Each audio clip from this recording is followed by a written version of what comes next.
Olá pessoal, bem-vindos ao Cast Knowledge. Eu sou o Saulo, estou aí com meu pai e Antônio mais uma vez. Bom demais, pai? Beleza, cara. Como é que tá? Tudo bom? Beleza, Então tá vamos bom. nessa. Vamos seguir nossa discussão a respeito de Atlântida. E a gente terminou o último episódio ahn, nos questionando onde será que era Atlantis, né? A gente vai entreter aqui rapidinho a ideia de que ela possa ter sido real, e se ela foi real, onde será que ficava, É, né? vamos dar uma investigada nas teorias que existem a respeito da existência, de uma possível localização para a existência de Atlântida. Antes da gente entrar nesse detalhe, volto a lembrar para vocês, por favor, se inscrevam no canal, assine o sino de notificações, aí marque o sininho de notificações, compartilhe o nosso canal, por favor, e deixe, por favor, suas sugestões, as suas críticas, elas são muito bem-vindas para ajudar o nosso canal a crescer, beleza? Solen, Uhum. então é o seguinte, nós falamos lá no episódio passado que Platão foi o primeiro relato escrito sobre Atlantis, ou Atlântida, foi em dois contos, né, dois escritos de Platão, onde ele menciona que ficava além dos pilares de Hércules, que era onde os gregos, como os gregos conheciam o Estreito de Gibraltar. Para quem não conhece, o Estreito de Gibraltar é um estreito que divide, né, o Oceano Atlântico do Mar Mediterrâneo e separa a Espanha, o sul da Espanha, do norte do Marrocos. Ele tem 13 quilômetros entre a Europa e a África. O estreito ele mede 13 quilômetros ali. Então, quer dizer, segundo Platão, Atlantis ficava depois do Estreito de Gibraltar, ou seja, no Oceano Atlântico, em algum lugar do Oceano Atlântico. Uns falam que poderia ficar ali perto da onde hoje é a Mauritânia, né? É, vamos falar então. Tem algumas possíveis listas, né? Tem algumas possíveis listas, não. Tem algumas possíveis localizações dentro da lista. É, então, o que Platão falava era realmente que ele estava ali a leste, desculpa, a oeste, né? À esquerda do Estreito de Gibraltar, no que hoje é o Oceano Atlântico. Então, naquela região tem algumas localizações que são é, plausíveis. A primeira delas é na costa da Espanha, uma ilha chamada Marisma de Hinojos, que é mais recente, é um físico chamado Rainer Kuhner, que é alemão. Ele diz ter encontrado algumas evidências que lembram o que o Platão descreveu como o Templo de Poseidon, e estariam submersas na costa da Espanha, né? Também ali perto tem uma outra ilhazinha chamada Espartel, que é uma ilha submersa em Gibraltar, né? Mais perto do Marrocos, e ela também é considerada uma possível candidata à cidade de Atlantis, porque tem uma estrutura ali que parece de uma cidade, de um assentamento submerso, né? Todos esses aí no Oceano Atlântico. Tem gente que fala que está na costa da Inglaterra.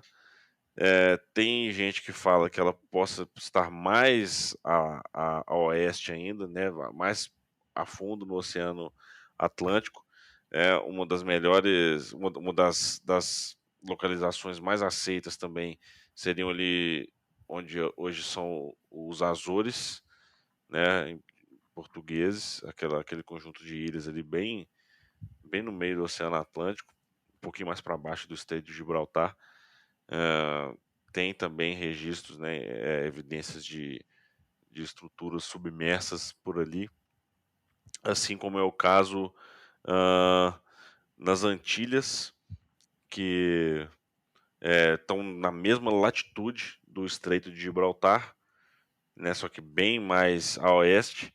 Então, justamente por estar na mesma latitude e ter essa essa ligação geométrica com o Estreito de Gibraltar, o pessoal acredita que possa ser uma das possíveis localizações, mas tanto as Antilhas como Bimini ali nas Bahamas e essas localizações mais perto da América, elas não têm evidência arqueológica submersa ali no oceano para poder suportar essas teorias. Então elas são mais especulativas mesmo, né?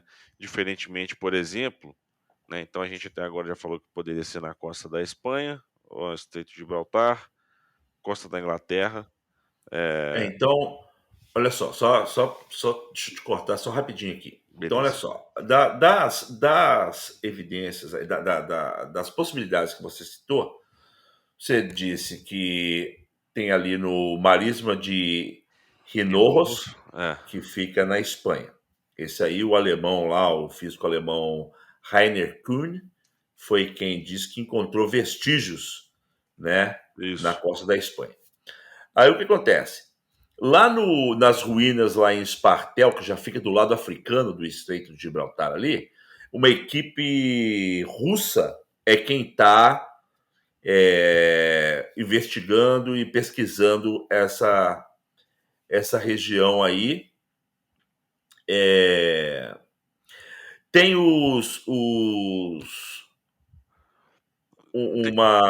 uma equipe que está investigando tem para Grécia, né? Na Inglaterra, Sim. né? Tem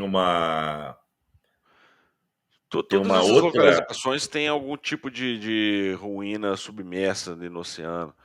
Até no Japão tem ruína, inclusive uma pirâmide enterrada, Ah, não, desculpa. subterrânea, As submersa ruínas, as, no as oceano. ruínas de Espartel ali na África, bem no Estreito de Gibraltar ali, é uma equipe francesa que está Francesa. que tá Uhum. pesquisando. Os russos estão investigando relatos que poderia ter existido na costa inglesa. Inglesa. Uhum. Na costa inglesa, isso aí. Então, esses aí, tudo no Oceano Atlântico, assim como os Azores, né, que a gente tem, inclusive quem fala que os Azores são uma possível localização é o geólogo americano Randall Carlson. Ele fala que os Açores ali, o cume das montanhas. Os Açores são uma região vulcânica, né?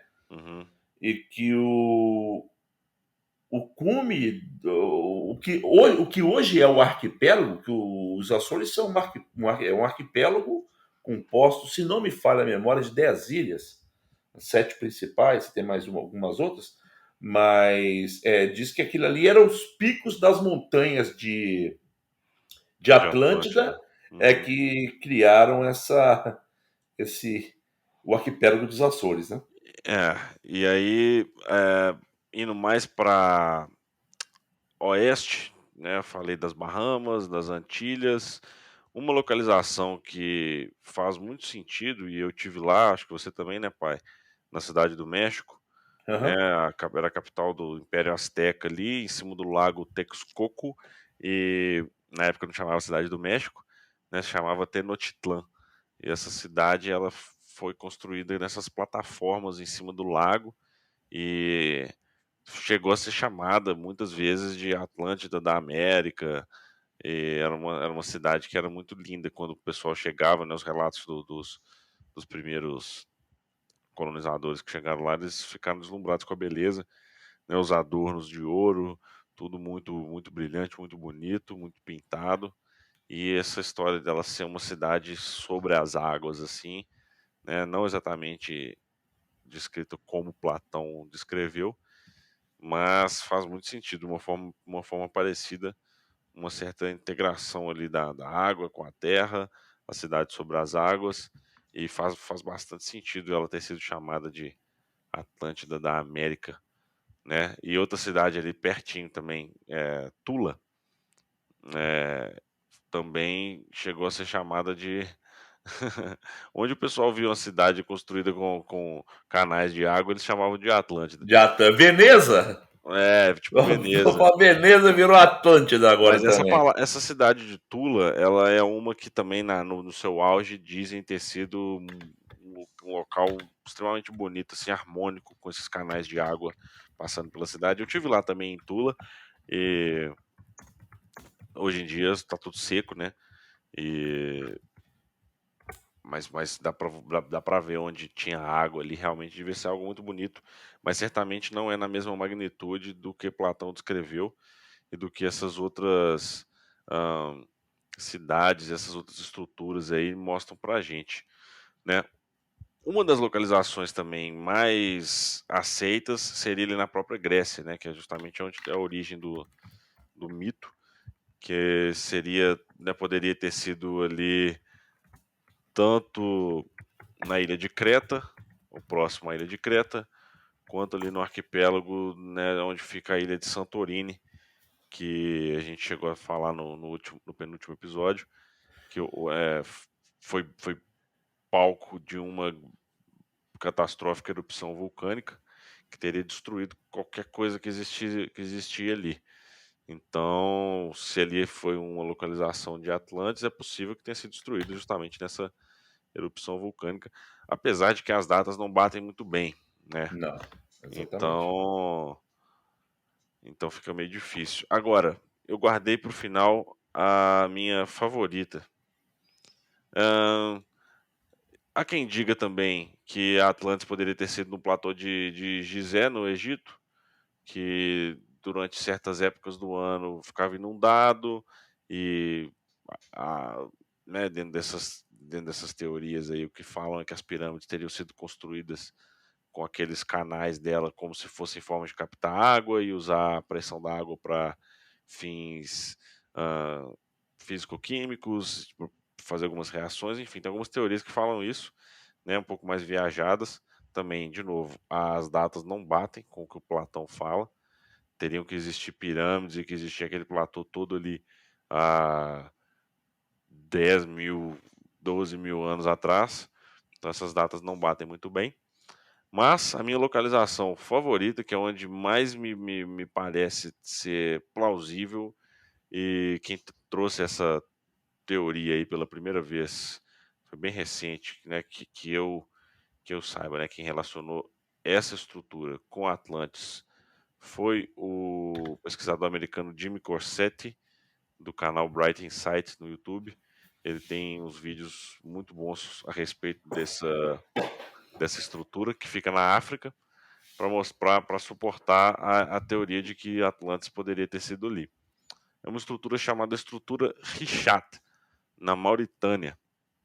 Ela fica na região noroeste ali da Mauritânia.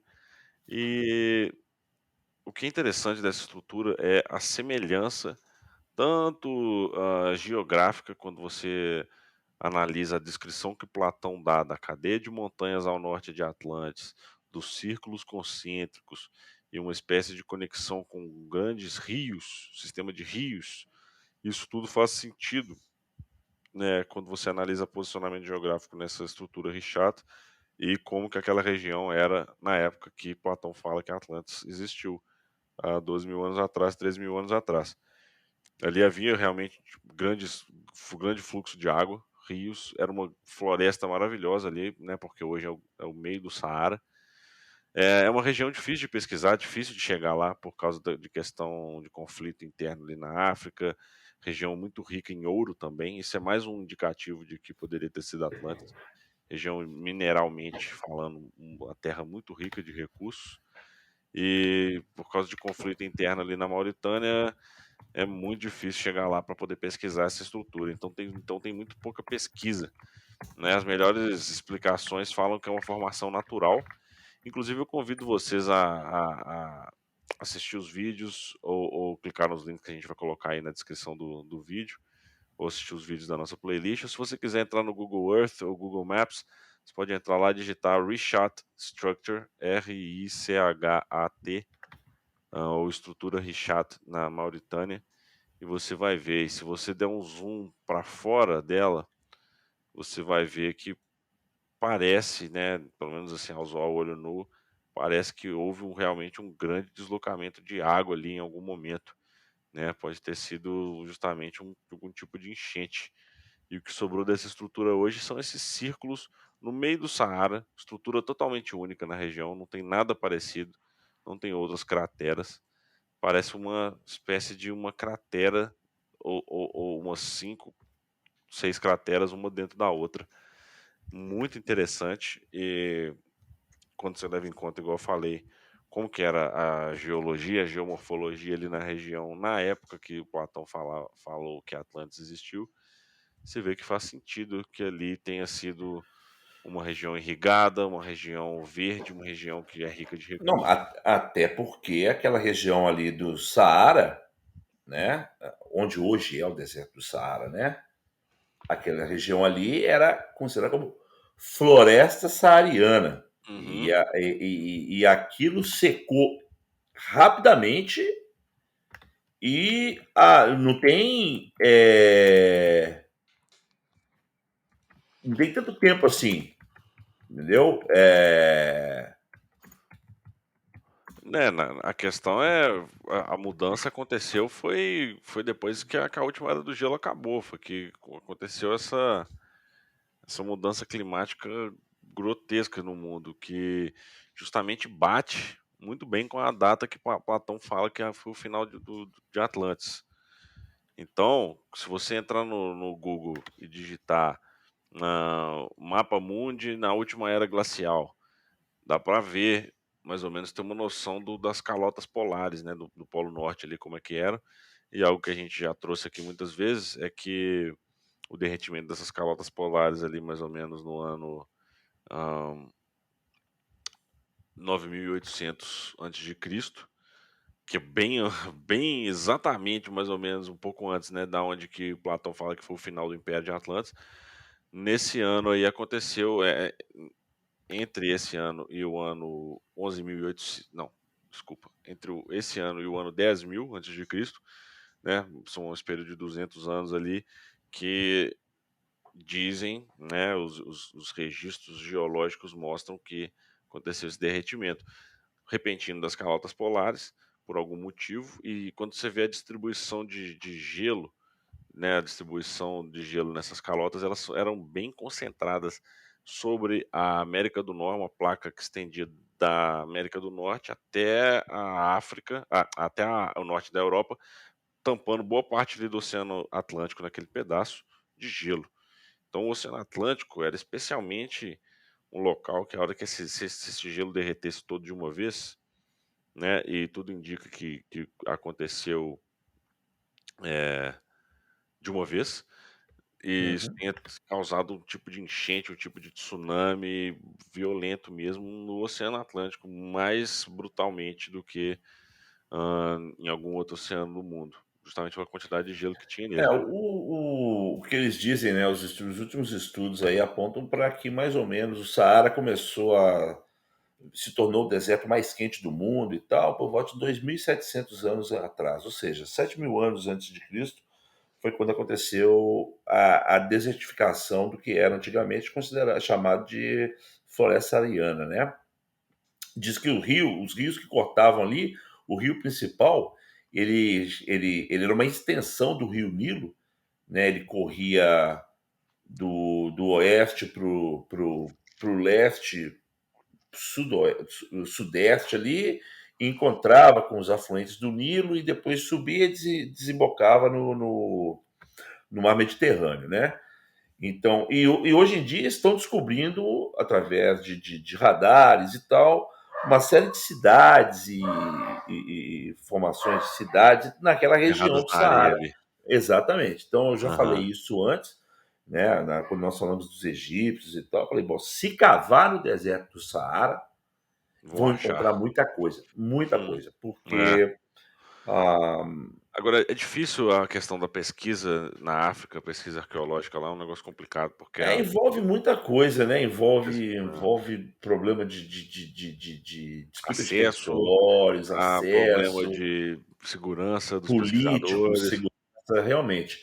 Existe aqui uma, né, como você já tinha falado, ah, no Mar Mediterrâneo, né? No Mar Mediterrâneo eles falam que a Atlântida pode ter existido, onde hoje é a ilha de Sardenha, Uhum. Né? Você já falou de Creta, Aham. Santorini. Santorini, inclusive, foi, né, pesquisado pelo Jacques Cousteau, Uhum. para quem é das Isso. antigas aí, gostava do Jacques Cousteau.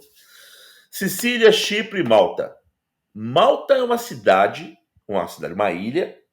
Eu nunca tive Malta, um dia pretendo conhecer.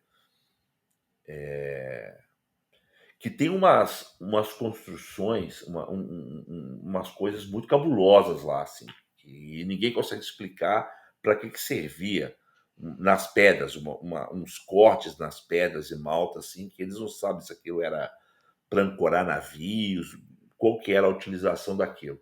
Então é uma coisa interessante também pensar a respeito de Malta. Aquele instrumento que a gente falou uma vez, a Antikythera, aquele computador de Aham, mão de navegação que calculava inclusive dia, hora e a cor do eclipse, tudo. posicionamento de todos os É. astros do céu, um negócio que tinha mais de 2000 anos de idade. Aquilo é um tipo de artefato que assim é totalmente fora do lugar.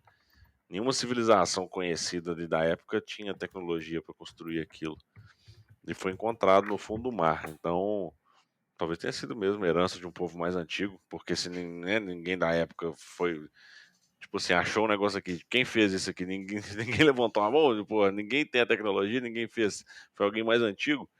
Então, é possível, né? Como você está falando dessas estruturas em Malta aí, é, essa estrutura na Mauritânia é um negócio totalmente diferente. Tipo assim, a explicação de que foi um tipo de formação geológica é simplesmente uma explicação tapa-buraco. Não só não teve pesquisa lá, mas não dá para afirmar isso. Não, E não dá para ela é afirmar. totalmente diferente, ela é completamente diferente da paisagem em volta. Não tem nada de homogêneo com o que está em volta. E se você pega no Maps e dá um zoom para fora assim, em uma certa altura, na hora que você dá para ver um pedaço do Oceano Atlântico, você vê um deslocamento assim de algo que parece um fluxo grande de água. É muito interessante. Muita Eu não sei água, se é. é, mas que parece, entendeu? E é muito interessante porque uma outra coisa também que eu já tinha falado aqui, mas que recentemente eu assisti um documentário, uma palestra, na verdade, do Dr. Robert Schoch, ele é da Universidade de Boston, e ele é arqueólogo, e ele foi o cara que encontrou as evidências de água, de erosão de água na Esfinge, né, e que propôs a ideia de que a Esfinge seria mais antiga do que o consenso. Ele fala, né, e ele apresenta evidências para isso, de que a Terra tenha passado por um período assim, de intensa atividade solar na época ali do Younger Dryas, e que um desses eventos, ou alguns desses eventos específicos de explosão solar, de ejeção de massa coronal do Sol, uma explosão de plasma, ou uma sequência de explosões de plasma, fossem responsáveis por causar essa destruição, né, toda aqui na Terra.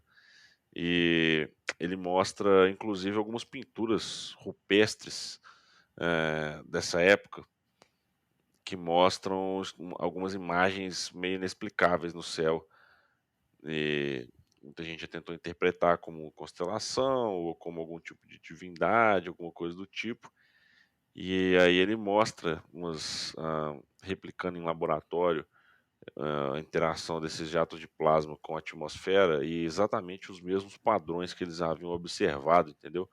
Então, como se o que ele propõe é que eles tinham visto essas coisas no céu da mesma forma como onde você vê lugar que o vento solar bate e está de noite, então você consegue ver a aurora boreal lá, aquelas luzes, só que seriam eventos mais violentos e visíveis durante o dia, inclusive, que tivessem sido presenciados mais ou menos nessa época aí, e justamente numa dessas aí, né, é, algo que a gente ainda também não consegue ah, saber ao certo é o comportamento do campo magnético da Terra precisamente nessa época, se ele estava meio enfraquecido, porque se tivesse mesmo combinado com uma radiação violenta do Sol, é uma receita perfeita para uma catástrofe. Mas é muito interessante essa teoria, porque é uma alternativa plausível para a teoria de que tivessem sido impactos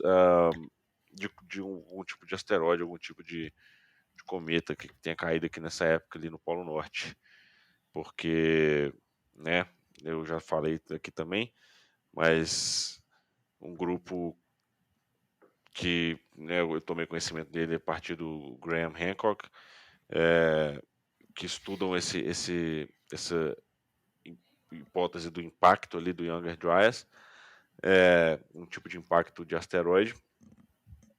Esse grupo, eles apresentaram essa hipótese, e aí logo que eles apresentaram essa hipótese, uma sonda da NASA encontrou evidências para poder suportar a hipótese ali, né, na Groenlândia, uma cratera específica que teria, né, numa primeira análise, eles tinham datado ela mais ou menos da época. Então foi uma grande vitória para esse pessoal, para essa pesquisa.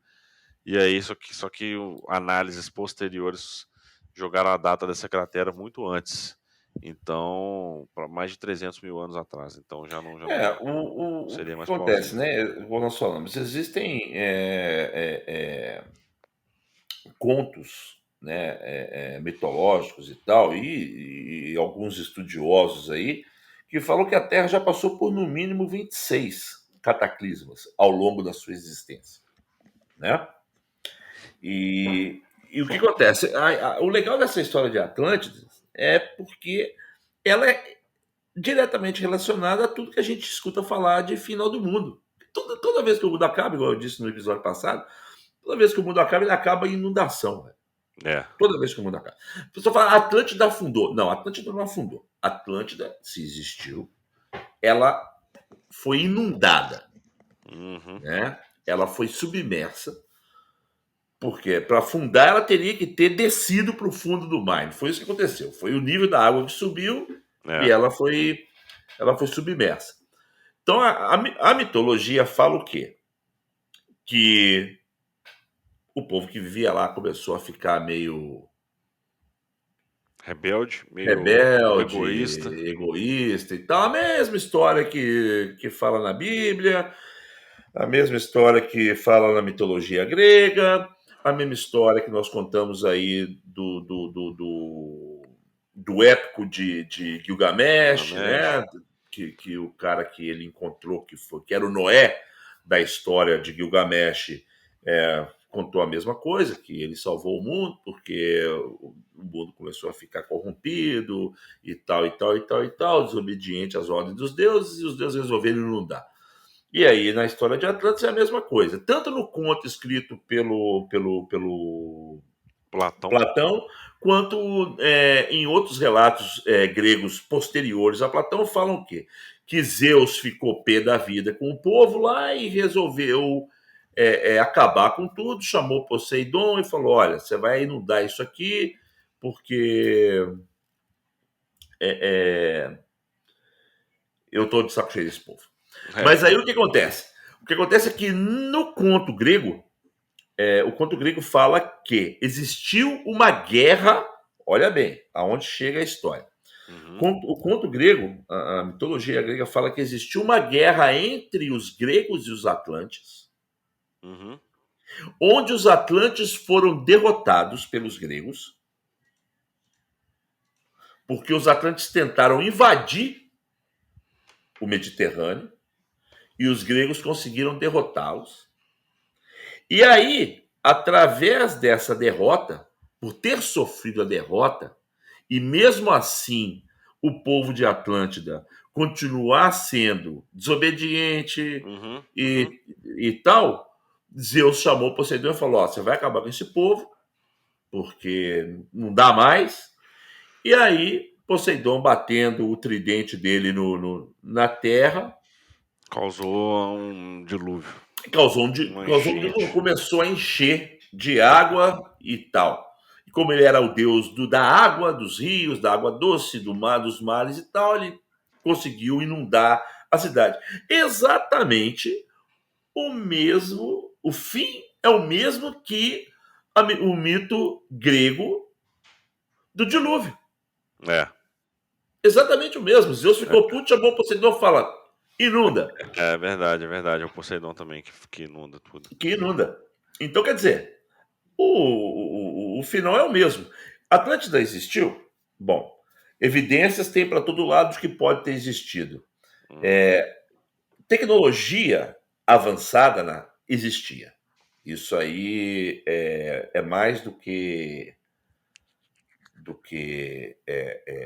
provado, Isso a né? gente já Até cansou de pelo fazer aqui, o mecanismo da Antiquítera. de Antiquítera ali, para quem, né, quem quiser ver, é uma coisa simplesmente Um absurdo. absurda É. para ter sido feita naquela época. E outras coisas, né? Que aí, segundo consta a lenda, os gregos aprenderam com os atlantes. Então, quer Uhum. dizer, as estruturas gregas, as pirâmides e tal, vieram desse povo. E isso aí volta de novo. Pessoal que veio da região da Mauritânia, do oeste da África, quando o Saara começou a secar, começaram a seguir o curso da água, chegaram onde hoje é a Etiópia, o Sudão do Norte, ali, o Sudão do Sul, o Sudão do Norte, né, que é o Sudão, o Egito. No Sudão você tem mais pirâmides do que você tem no Egito, não tão Uhum. grandes, mas existe. E aí, quando você pensa, né, que esse povo que deu origem a tudo isso veio daquela região do oeste da África, e isso é provado por testes de Genéticos. DNA, genéticos, e conseguiram sequenciar isso há 60 mil anos atrás naquela região.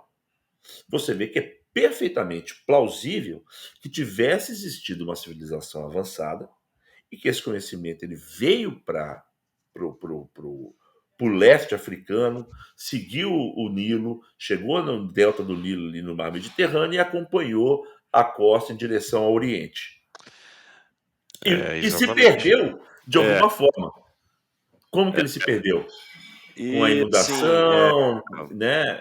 tem muitas teorias a respeito de, né, expansão, assim, expandindo dentro disso que o Platão trouxe, trazendo outras visões a respeito de Atlantes, a respeito de quem habitava ali, de quem governava, né? Então a gente pensou em fazer é, esse episódio, esse tema Atlantes de 3 episódios, uma trilogia.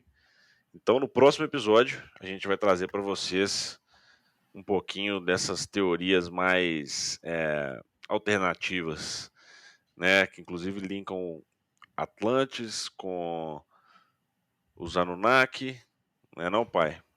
A gente pode Então, fazer uma ligação com os o que Nefilim. acontece? Existe uma, né, uma das teorias aí que é bem difundidas, e até porque a história, né, o que se diz dos Atlantes e o que se diz nas outras civilizações, dos gregos e tal, tudo é muito parecido com o que os sumérios escreveram, Uhum, os relatos sumérios.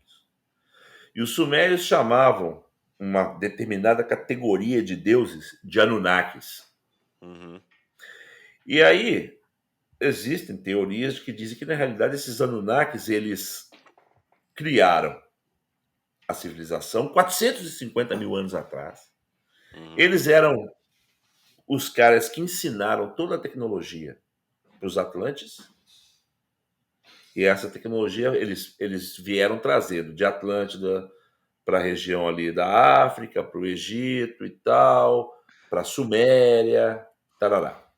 Então uma história muito interessante. No próximo episódio nós vamos falar um pouquinho sobre a teoria aí, as teorias da existência dos Anunnakis e o que se diz a respeito desses deuses humanos, porque eles eram deuses, mas da mesma forma que o Antigo Testamento fala no livro de Gênesis, eles se misturavam entre os humanos e gostaram Houve, das houve, mulheres. houve uma hibridização aí, né? Exatamente. Mas esse é É. um papo para o nosso próximo Próximo episódio episódio. já vai ser um tema bem viajado, estejam preparados. Esse vai ser legal, vai ser legal. Então valeu, Então valeu, pessoal. galera. Muito obrigado aí pela Ciência. é, pela atenção dispensada. E não esquece aí de dar um ok aí, dar um joinha, por favor, se inscreva no canal e ativa aí o sininho de notificações, compartilhe o nosso canal, por favor, deixe suas recomendações, as suas críticas, sugestões e muito obrigado. Hoje eu não vou fazer a piadinha do episódio passado, não. Valeu, pessoal. Fui. Falou, galera. Um abraço.